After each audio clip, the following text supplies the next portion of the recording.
अस्सलाम वालेकुम। Family cuisine में आप सबको खुश आमदीद। आज मैं आप लोगों के साथ एक बार फिर बादाम का दूध बनाने का तरीका शेयर करूंगी। आज से कुछ दिन पहले मैंने एक और बादाम की दूध की रेसिपी शेयर की थी। आज मैं उससे थोड़ा डिफरेंट तरीके से ये बादाम दूध की रेसिपी लेकर आई हूँ। ये भी बहुत ही मज़ेदार और लाजवाब बनकर तैयार होगा और इस तपती हुई गर्मी में ये ठंडा ठंडा मज़ेदार सा बादाम का दूध सभी बहुत शौक से पीना पसंद करेंगे। ये बादाम दूध सेहत से भरपूर और जायकेदार है और इसको बनाने का तरीका भी बहुत ही आसान है और जितना ये बनाने में आसान है, सेहतमंद और जायकेदार है, उतना ही ये बहुत मज़े का बनकर तैयार होता है। तो ये जानने के लिए कि ये बहुत ही मज़ेदार और आसान सी दूध बादाम की रेसिपी हम किस तरीके से बनाएंगे, ये जानने के लिए आपको वीडियो को पूरा देखना होगा, वो भी बगैर स्किप किए। तो चलिए रेसिपी की तरफ चलते हैं और ये जान लेते हैं कि हमने इस रेसिपी को किस तरीके से बनाया है। और आप सबसे ये उम्मीद करती हूँ कि जिस तरह से आपने इससे पहले वाली मेरी वीडियो पसंद की, इसे भी आप उतना ही प्यार और इतना ही पसंद करेंगे। तो चलिए रेसिपी की तरफ चलते हैं। यहाँ पर मैंने एक प्याली ले ली है। अब हम इसमें एक मुट्ठी भरकर बादाम का ले लेंगे और इसे ओवरनाइट तक हमने भिगो कर रख देना है। इन बादामों को भिगोने से ये होगा कि इनके छिलके बआसानी उतर जाएंगे। तो यहाँ पर मैंने 1 कप पानी भरकर इसमें डाल दिया है और इसे रात भर के लिए मैंने भिगो कर रख दिया है। अगर आपको फौरी इस्तेमाल करना है तो आप इसे नीम गर्म पानी में 1 घंटे के लिए भी रख सकते हैं। तो यहाँ पर मैंने एक कढ़ाई ले ली है, हाफ कप पहले उसमें पानी डाला है। आप जानते हैं कि क्यों डाला है।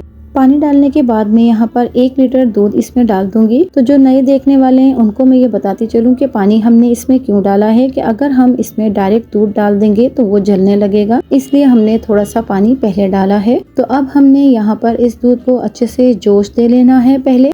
तो जब दूध में जोश आने वाला हो तब मैं यहाँ पर 3 से 4 अदद इलायचियों को पीसकर उसका पाउडर बना लिया है, वो हम इसमें डाल देंगे बहुत ही बेहतरीन से खुशबू के लिए। असल में दूध की अपनी एक खास हीक होती है, ये इलायची पाउडर जो है वो उस हीक को खत्म कर देगा और बहुत ही अच्छी सी इस शरबत में से खुशबू आएगी। तो यहाँ पर जब तक दूध में जोश नहीं आ जाता है, मैं दूध को साथ साथ स्पून की मदद से चलाती जाऊंगी ताकि दूध हमारा नीचे न लगने पाए। तो आप देख सकते हैं कि यहाँ पर दूध में अच्छे से जोश आने लगा है। इसी तरह मीडियम फ्लेम पे मैं 4 से 5 मिनट तक दूध को इसी तरह जोश वाले अंदाज में पकाऊंगी। फ्लेम हमने मीडियम लो रखा हुआ है, बहुत ज्यादा हाई फ्लेम हम इसका नहीं रखेंगे, नहीं तो क्या होगा कि दूध जो है हमारा नीचे से जलना शुरू हो जाएगा। और हमें दूध को जलाना नहीं है, बस कढ़ाना है, थोड़ा सा ज्यादा पका लेना है। तो यहाँ पर मैंने दूध को 4 से 5 मिनट तक मीडियम लो फ्लेम पर पकाया है। अब मैं इसकी फ्लेम को और भी हल्का कर दूंगी और एक बार दूध को हम अच्छे से मजीद चला लेंगे और इसे लो फ्लेम पर अब हमने पकने के लिए छोड़ देना है।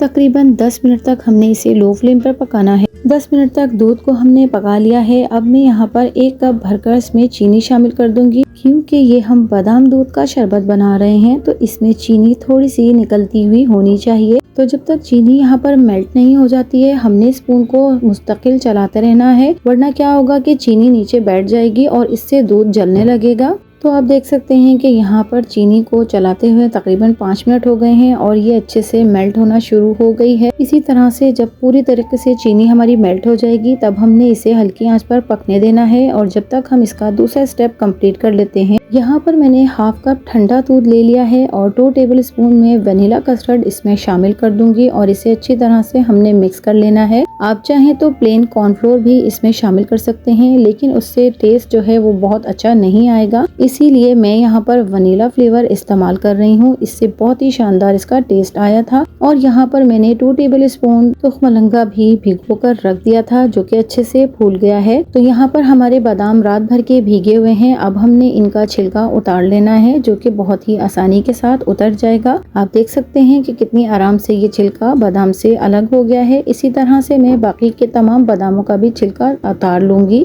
तमाम बादामों पर से छिलके को उतारने के बाद हमने इसका एक फाइन सा पेस्ट तैयार कर लेना है। तो यहाँ पर हमारे तमाम बादामों के छिलके उतर गए हैं। अब मैं इन्हें एक मिक्सी जार में डालकर पीस लेती हूँ, फिर आपसे मिलती हूँ।